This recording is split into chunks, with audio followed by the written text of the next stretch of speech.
আসসালামু আলাইকুম বন্ধুরা। তো এর আগের ভিডিওতে আমি বলেছিলাম যে আমার যখন ঘাস ফুরিয়ে যায় তখন আমি আমার গরুগুলাকে কিভাবে আর কি খাবার টাবার দেই। তো এগুলার আজকে পুরো প্রক্রিয়াটা আপনাদেরকে শেয়ার করার চেষ্টা করব। কালকে থেকে ঘাস শেষ হয়ে গেছে, সেই জন্য আমার খড়ের স্টক আছে অবশ্য, ওই যে এখানে অনেক খড়ি রাখছি। তো এবার খড়ের বাজার অনেক চড়া ছিল, তাও কিছু করার নাই, খড় তো কিনতেই হবে। তো ঘাসের পরবর্তীতে বিকল্প হিসেবে এখন এই আড়িগুলো রাখছি, এই 4টা আড়ি আনলাম। এগুলাকে এখন কেটে 4জনকে ভাগ করে 4টা আড়ি 4জনকে দিয়ে দিব।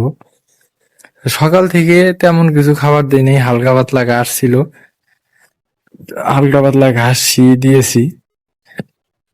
তো এখন খাওয়ার জন্য ওদের মাথা মুথা নষ্ট হয়ে আছে। এখন প্রায় দুপুর 1টা বাজতেছে, অর্ধেক বেলা হয়ে গেছে। সামান্য খালি নাস্তা পানি এদেরকে দিয়েছি। তো এখন এই খড়গুলো একটা একটা করে কেটে কেটে এগুলো দিতে হবে। তো খড়গুলো কাটা শুরু করে দিই।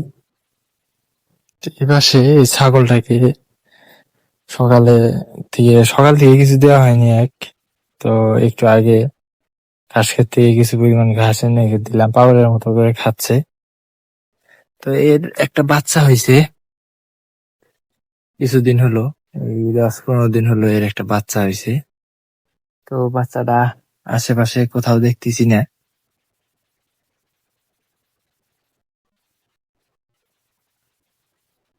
তো এই ছাগলের বাচ্চাটা খুঁজতে খুঁজতে এই যে এখানে এসে পেলাম। তো বাচ্চাটা খুবই দারুণ দেখতে, খারাপ না। খুব চঞ্চল হয়ে মনে করেন যে অনেক লাফালাফি করে। তো আজকে এক কাজ করলাম, এই যে আপনারা সুপারির গাছগুলো দেখতে পারতেছেন, তো এই গাছগুলো সবগুলো কিনে নিলাম।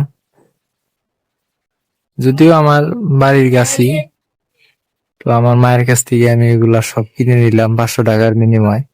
মানে অল্প পরিমাণ সুপারি আছে তো। তো যদিও এগুলো পাকে নাই এখনো, এগুলো পাকতে অনেক দেরি আছে।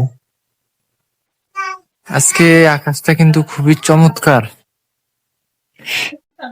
এই যে খড়গুলো কাটতেছি, এগুলো একটা একটা করে আটি কেটে আপনার গরুগুলাকে দিব, অনেকক্ষণ থেকে খায়নি।